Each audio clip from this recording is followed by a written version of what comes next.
Tulad ng sinabi kanina ni Vice Governor, hindi po kami mananahimik dahil hanggang sa huling hininga ko ay ipaglalaban ko ang karapatan ninyo.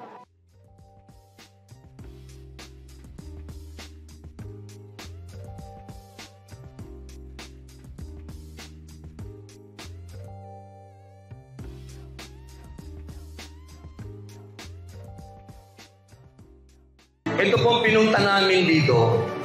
Ito po ay pakikipagtulungan natin sa Armed Forces of the Philippines, sa mga sundalo. Tayo po ay matagal nang nakikipagtulungan sa ating mga sundalo upang marating natin yung mga nasa malalayong lugar. Yung mga lugar na hindi nararatingan ng mga politiko.